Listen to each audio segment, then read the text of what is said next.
Photoshop action একটি এমন একটি পাওয়ারফুল কমান্ড যার মাধ্যমে মূলত অনেক দীর্ঘ সময়ের কাজ, ধরেন 4-5 ঘন্টা বা তার অধিক সময়ের কাজ মাত্র একটি ক্লিকে বা মুহূর্তের মধ্যে করা সম্ভব। তো আপনি ভাবতে পারেন যে একটু ইজিলি করলে কেন আমি 4-5 ঘন্টা সময় ওয়েস্ট করব।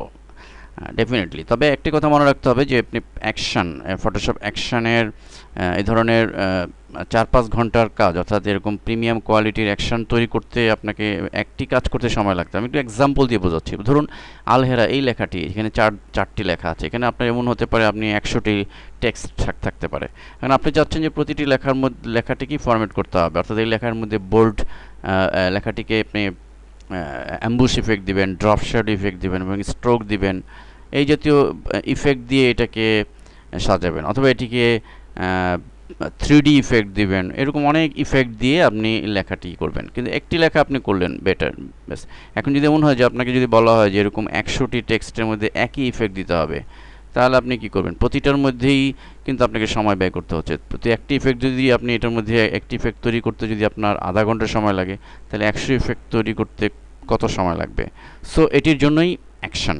তো অ্যাকশন এমনই একটি পাওয়ারফুল কমান্ড যে আপনি একটির জন্য শুধু একবার একটি অ্যাকশন তৈরি করবেন, সেটি অন্য 100টি বা 1000টি ইমেজের মধ্যে আপনি ইউজ করে কাজ করতে পারবেন। তো আসুন বিষয়টি প্র্যাকটিক্যালি দেখি। তো এই জন্য আমরা চলে যাব উইন্ডো মেনুতে, যেখানে রয়েছে অ্যাকশন। অ্যাকশনসে ক্লিক করব। এখানে অ্যাকশনসে ক্লিক করার পরই আমরা এখানে ডিফল্ট অ্যাকশন রয়েছে, তো আমরা জাস্ট এখানে ক্রিয়েট এ নিউ অ্যাকশন এটিতে ক্লিক করব। তো এখানে আমি অ্যাকশন একটা নাম দিব। ধরুন আমি এখানে নাম দিলাম ইফেক্ট 1, যে নাম দিয়ে আপনি চিনবেন। দেন রেকর্ড বাটনে ক্লিক করার সাথে সাথে অলরেডি কিন্তু রেকর্ড শুরু হয়ে গেছে, আমরা লক্ষ্য করছি। তো এখন আমরা ধরুন এই লেখাটিকেই সিলেক্ট করছি এবং এই লেখাটির মধ্যে আমরা ইফেক্ট দেবো। তো আমরা চলে গেলাম লেয়ার মেনুতে, লেয়ার স্টাইল, ব্লেন্ডিং অপশন, এবং আমরা পর্যায়ক্রমে ইফেক্টগুলো দিচ্ছি। ধরুন আমি ব্যাভেল অ্যান্ড অ্যাম্বুশ দিলাম। এটি যদি আপনার কোনো কিছু চেঞ্জ করার প্রয়োজন হয় এখানে ইফেক্টগুলো, সেটি করতে পারেন। ধরুন আমি এখানে ব্যাভেল অ্যান্ড অ্যাম্বুশের ডেপথ একটু বাড়িয়ে দিলাম।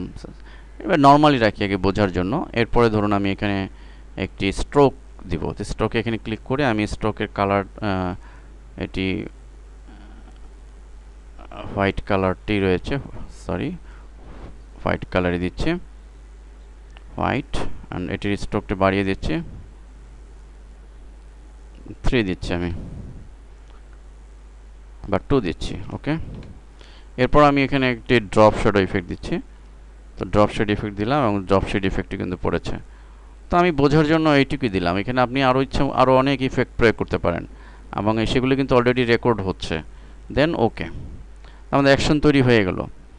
তো এখন আমি অ্যাকশনটি রেকর্ডটি ধরুন আমি আমার অ্যাকশনের কাজটি শেষ করলাম, আমার রেকর্ডিংয়ের কাজ শেষ। তো আমার এখানে স্টপ রেকর্ডিং এই যে বাটনটি আছে সেখানে ক্লিক করতে হবে। তো অ্যাকশন কাজ শেষ, আমাদের ইফেক্ট 1 নামে একটি অ্যাকশন কিন্তু তৈরি হয়েছে এখানে। সো এখন দেখুন আমরা অন্য যে সমস্ত টেক্সট আছে সেগুলো সবগুলোতে কি আবার নতুন করে ইফেক্ট দেব না, আমি শুধু জাস্ট একটি করে ক্লিক করব আর আমার অ্যাকশন প্যালেট থেকে এই ইফেক্ট 1 যেটি সিলেক্ট করে জাস্ট এখানে যে বাটনটি আছে প্লে সিলেকশন, এটিতে ক্লিক করব। সরি, এবার দেখুন আমি টেক্সটে ক্লিক করলাম, আমি ইফেক্ট 1টি সিলেক্ট থাকা অবস্থায় জাস্ট প্লে বাটনে ক্লিক করছি। দেখুন অটোমেটিকলি এক চোখের নিমেষে কিন্তু আমার যা ইফেক্ট আমি দিয়েছিলাম, ব্যাভেল, অ্যাম্বুশ, ড্রপ শ্যাডো হয়ে গেছে। আমি এটির মধ্যে যদি অ্যাপ্লাই করতে চাই, একইভাবে ইফেক্ট 1 ক্লিক করে জাস্ট প্লে বাটনে ক্লিক, অটোমেটিক হয়ে গেছে। এটির মধ্যে ক্লিক করলাম, অটোমেটিকলি আমার সবগুলো টেক্সট কিন্তু আমার যে ইফেক্টগুলো আমি দিয়েছিলাম সবগুলোর মধ্যে অ্যাপ্লাই হয়েছে। তো এই চমৎকার অ্যাকশনটির মাধ্যমে আমরা এ ধরনের প্রফেশনালি অনেক জটিল কাজকে বা সময় সাপেক্ষ কাজকে খুব দ্রুততম সময়ে সম্পন্ন করতে পারি। অ্যাকশনের উপর আমাদের বিভিন্ন ধরনের প্রজেক্ট নেক্সট লেসনে আছে, আশা করি আমাদের সাথেই থাকবেন।